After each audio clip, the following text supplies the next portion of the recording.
Alright guys, nalobat tayo. Pero importante na pag-pray na tayo. So we start with the second parang title group of verses.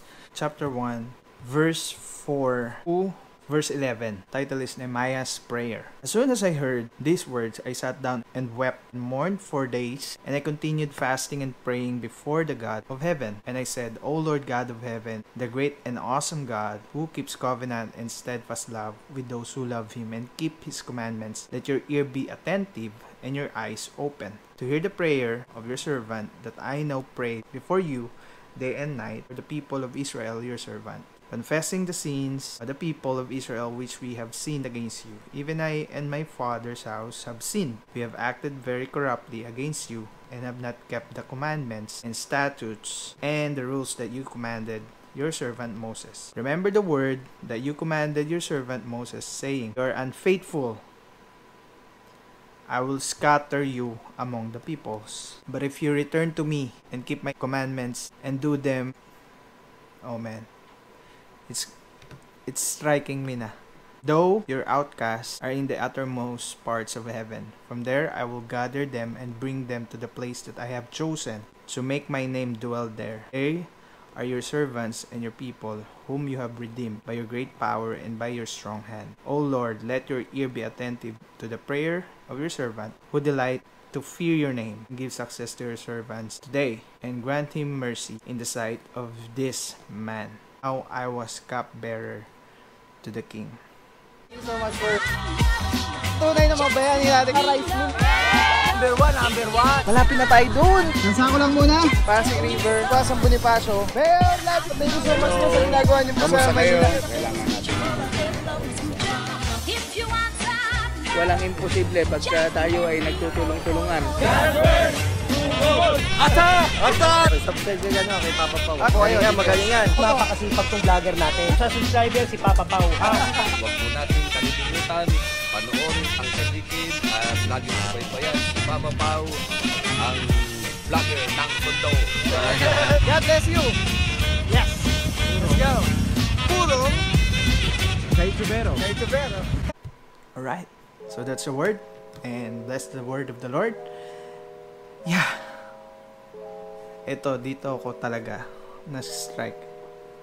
If you are unfaithful, I will scatter you among the peoples. But if you return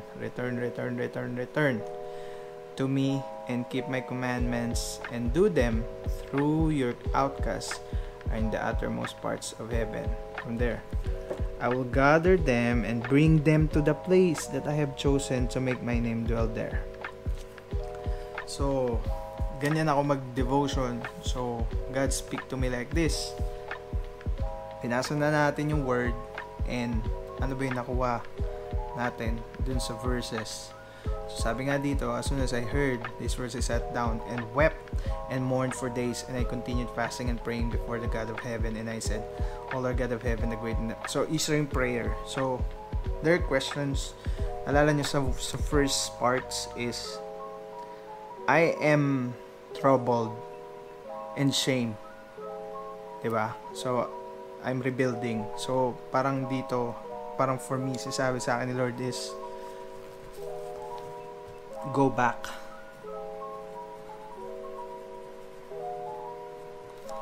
Yan. So, what should I do? I have a lot of questions. I believe that kayo rin, maraming questions na nangyayari ngayon. Maraming nawalan ng trabaho. Maraming medyo nahihirapan sa buhay, na iniisip yung mga araw-araw, mga bills, pagkain, etc. Career nila, etc. Pero, yung question is, anong gagawin ko? So, katulad ko nga, tulad ng sabi ko, sinare ko sa inyo kanina, honestly, I'm troubled with my vlogging. And, ano lang naman yon, yung parang sa loob, pero I'm still in faith. Pero honestly, yun talaga yung feel ko, kasi syempre, di ba, kumikita rin yung channel natin, pagkatapos kumbaga yung, alam mo yun, yung algorithm ni YouTube, nandun ka sa inaano niya yung, ang tawag doon, yung pinapakita niya, fini-feature niya, or sinasuggest sa ibang videos. Pero ngayon, I don't think so, kasi syempre, di ba?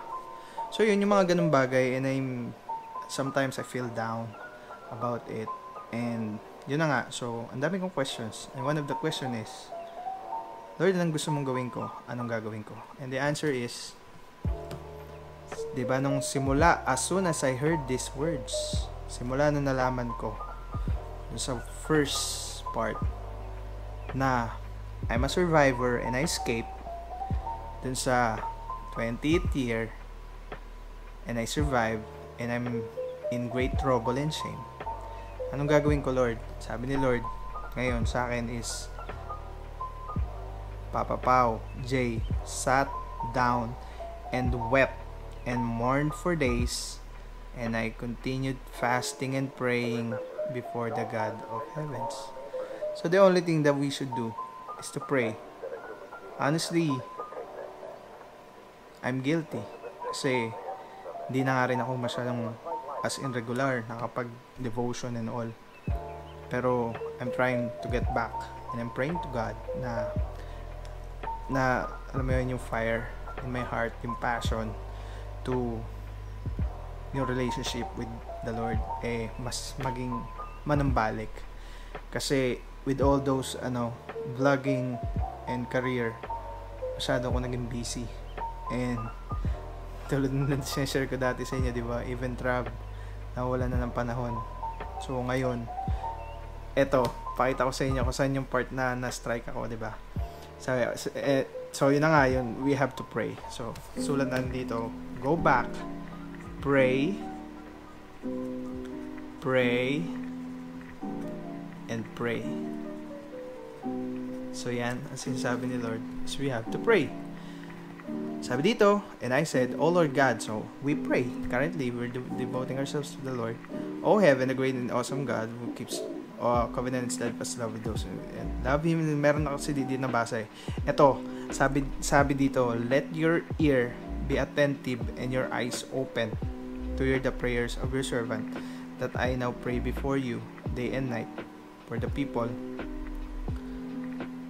of Israel, your servants, confessing the sins of the people of Israel which we have sinned against you. So ang sinasabi sa akin dito ni Lord is yung humbleness, kasi I'm really in guilt and shame nga, tulad na sabi kanina, na nahihiya na ako na siguro hindi na ako papakinggan ni Lord kasi nakalimutan ko siya. In spite of all the blessings na nakuha ko, in spite of all the success na nakuha ko, nakalimutan ko na sa kanya pala galing yun. So I'm in shame. Pero because we are in God, we are unashamed. Ano mo yun? Parang no guilt and shame na talaga. So ito yun, pero yun na nga, though we believe and we have faith, we trust God that we're not in guilt and shame no more. Guilt and shame no more. Dumarating pa rin sa point na as a human nature na parang ang hirap bumalik, ang hirap, parang nakakahiya kay Lord, parang babalik ka, mag-ano ka ulit, pag-pray ka ulit ng blessing, Lord, bigyan mo ko ganito, bigyan mo ko ganyan, samantalang nung dati pinag-pray mo, binigay sa'yo lahat, sobra-sobra pa, nawala ka. Yung mga ganon, yun yung mga ganon ng mga nararamdaman ko ngayon. And I feel so talaga, sobrang grateful na si Lord hindi nagbago kahapon, ngayon at bukas. Siya pa rin yung Lord na nag-bless sa akin. At meron lang ditong one verse na explain sa inyo kung ano nangyari. So yun na nga. So we have to go back and we humble ourselves. Meaning, you kneel down. Humble yourself and accept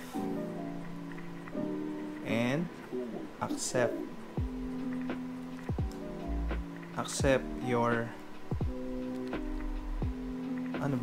parang accept or admit your weakness. I think weakness, yung mga pagkukulang ko. Yan. So next is, my father's house have sinned. We have acted very corruptly. Yun na nga. Kasi as long as you admitting or you're telling your problem, kung ano yung mga kakulangan mo, ano yung mga nagawa mong mali, it's humbling down. Ibig sabihin, you're surrendering. Hindi ka na nagja-justify na pinaglalaban mo na, Lord, kasi kaya ako lang naman nagawa yun dahil para sa pamilya ko. No, it's not, hindi ganun yun. Humbling down is, I'm sorry, Lord, nakalimot ako. No buts, no whys, no explanation. Just, alam mo yun, just admit and ask for forgiveness. Say sorry. Yeah, we have acted very corruptly. So dito, yun na nga, parang we have to humble ourselves. Against you have not kept the commandment. Kasi share ko lang sa inyo, during those times na pinagpe-pray ko, yung vlogging ko, yung mga ventures ko, mga business ko. At some point, dahil ko sinasabi na Lord, pagka biness mo ako ng ganito, gagawin ko to. Lord, pag biness ko to, tatanggalin ko to. Pero wala nga. So yun yung mga bagay na ganun kabait ang Panginoon. In spite of all the lackness na hindi ka naman yan na-require. Pero lumabas sa bibig mo na ito yung gagawin mo and all. Bigay lang to, dalin lang ako dito, approve lang to, promote lang to. Pero wala. Parang umasa lang si Lord. So yun na nga, kept the commandments, the statutes and the rules that you commanded your servant Moses. Remember the word that you commanded your servant Moses. Ito na, dito yung nag-strike talaga sa akin sa natin ngayon, sa devotion natin today. If you're unfaithful, I will scatter you among the peoples. So yung para sa akin pumasok dito is during those times, hindi na ako nakapag-devotion, hindi na ako nakapagdasal, hindi na ako nakapag-open ng Bible, nag-vlog ako. Sobrang busy kasi talagang whole day vlogging. Pagka uwi mo ng bahay, hapon na, paggabi na, mag-e-edit ka. Tapos pag-edit mo, upload, edit ulit. Kasi hindi lang isang video yung nagagawa natin dati, diba? So, yun. Isipin mo kung paano mo pa gagawin yung family time, kids time, self time, and most especially devotion, yung time kay Lord. So yun, sobrang unfaithful na ako during those times. I think wala naman nire-require si Lord eh. Pero yung hi, hello, mahirap pa bang gawin yun? Yun yung mga bagay na hindi ko nagawa. Oo, nagdadasal ako bago matulog, bago kumain, pagkagising. Pero ang pagdarasal kasi hindi kasi yung parang kanta na isa yung lyrics, pare-pare yung sasabihin araw-araw, every time na babanggitin mo. Pagdarasal kasi is something from your heart and you are make it personal with you, as if you're talking to somebody's in front of you. So yun yung mga bagay na nawala sa akin during that time.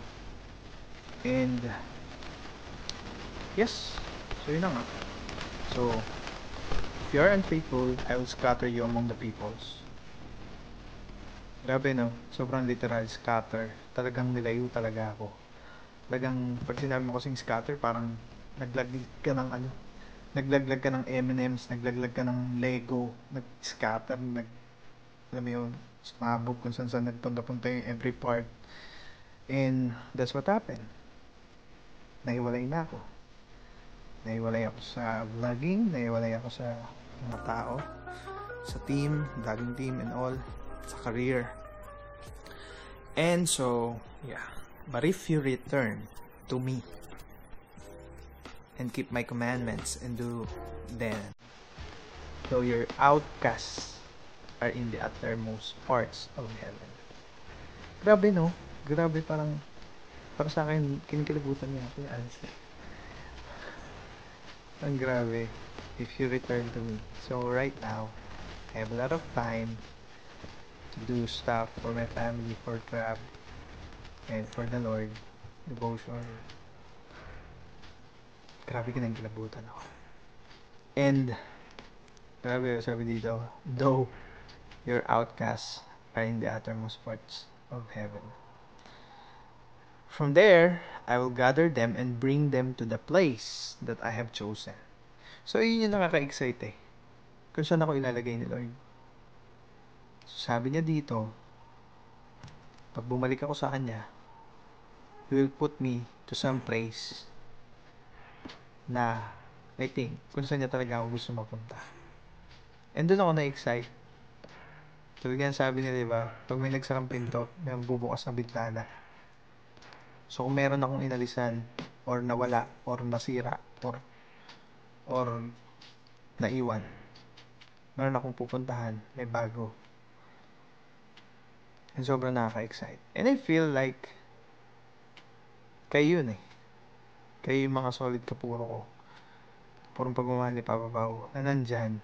And you really are the people na binla sa akin, Lord. Yun lang, wala lang, thank you lang. Appreciate ko kayo. So yun, and so make my name dwell there. Wherein, His name dwell there. So meaning, kung saan man ako dadalhin ni Lord next. I know this is a clearing tip. Pero iba. Kung saan man yon, I know na hindi yun magiging pressured for me. Na hindi na ako makapag-devotion. Hindi ko na malalaro yung anak ko. Hindi ko na ma-spend ng time with sa pamilya ko. And hindi babaguhin yung ugali ko. And doon ako na-excite. Kung saan ako ilalagay nila. Okay? They are your servants and your people whom you have redeemed by your great power. So, yun na nga. So, doon lang talaga umikot kung paano nag-talk sa akin si Lord today. And, sulat ko lang dito na pag may nawala, may darating bago at mas mabuti. Alright, so that's the word of the Lord for me today, and I hope na at some point meron din kayo natutunan at meron din nag-strike sa inyo kung ibang perspective or ibang kung paano nyo siya i-translate to yourselves, ano yung pinagdaraanan nyo and all. Pero I'm sure na gusto ko lang sabihin sa iyo na if you're under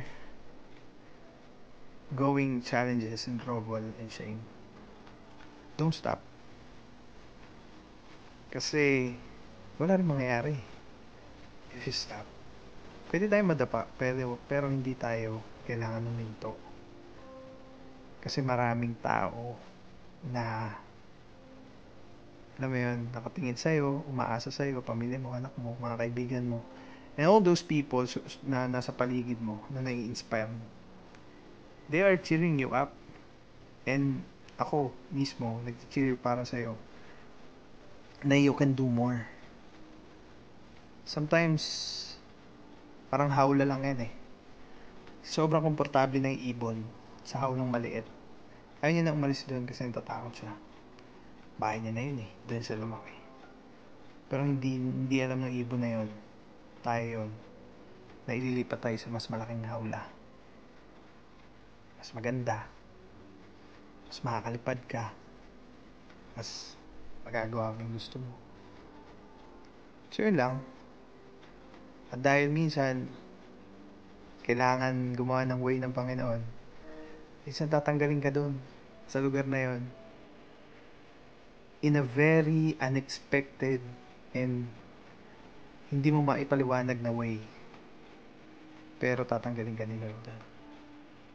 At dadaling ka to something na you will really, alam mo yun, mas mag-grow ka. Mas talagang, alam mo yun, mag-shine ka. So, yun lang. So, guys, cheer up and thank you so much sa inyong lahat. Again, sobrang nakikita ko kayo 100, 200, 500 na nanonood pa rin. And also sa 5, 10 sana mga 15 o 20 comments.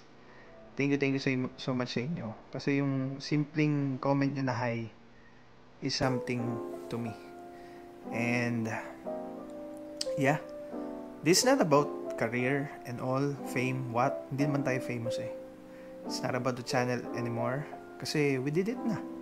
Sobrang na-bless na tayo and napagdaanan na natin kung ano yung sarap dun sa, alam mo yun, di ba? Nagkaka-million views, sino bang di ba?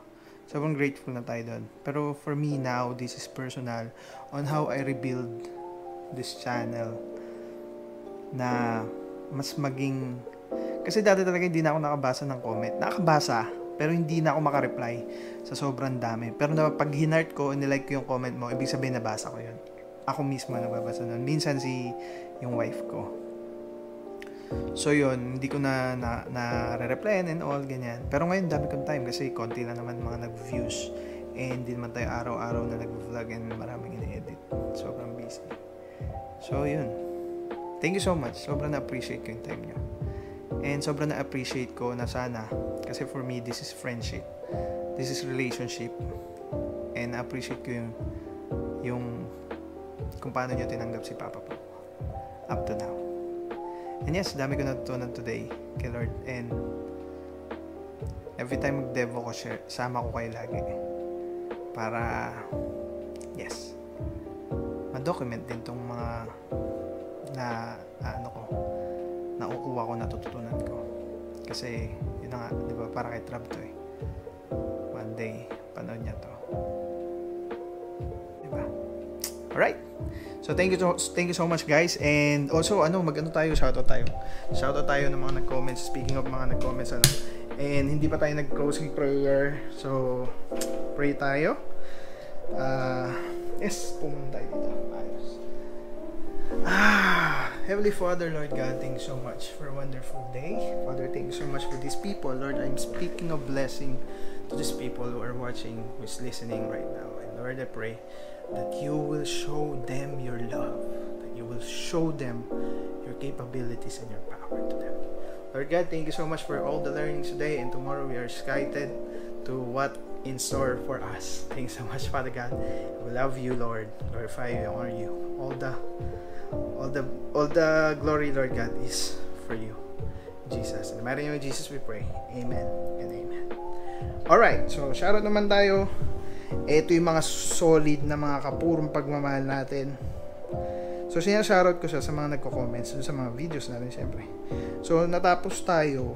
Ay, alam nyo ba? Naisip ko next time, bukas, gagawin ko to. Gagawa tayo ng featured kapuro. Wherein, kung sino yung unang nag-comment, tapos pag siya ay YouTuber or content creator or vlogger, i-review ko yung isa sa mga video sa channel niya. Ganyan yung gagawin natin. Okay? So, pag ikaw ay una kang nag-comment at gusto mong i-review ni Papa Pao yung video mo, kasi syempre kailangan ko ng permission para gamitin ko yung video nung vlogger na yun. Kailangan ilagay mo sa comment na solid kapuro, #solid kapuro. Pag may #solid kapuro, ibig sabihin alam ko na you're giving me permission para i-review ko yung video mo. Tapos isang content yung for me. Natulungan mo rin ako magkaroon ng content na i-review ko siya, the whole video. Isa lang siguro, most viewed video mo or the recent or pinaka-latest ang video. So yes, so shoutout na tayo. Hindi ko lang kung saan tayo natapos, pero siguro dito tayo natapos sa saludo kasi Father's Day. So mga comments dito, shoutout kay Madam Evangelina Tan from Dennis Avila. Basta banggitin ko yung mga pangalan nyo po. Purong pagmamahal na yon. Shoutout na yun na purong pagmamahal. Gusto kong mag-message pa sa inyo isa-isa, pero marami-rami pa rin kahit pa paano. So shoutout na natin, basahin na natin lahat ng pangalan. Basta love kayo ni Papa Pao. Kung wala kayo, walang Papa Pao. Okay? Yan, Dennis Avila, boss, thank you. Little Chacha, shoutout sa'yo. Chacha112, shoutout sa'yo. Dear Ate Honey, thank you so much, God bless you. Saka guys, pagka alam nyo vlogger to vlogger kayo, magsuportahan na kayo, alam nyo na yan.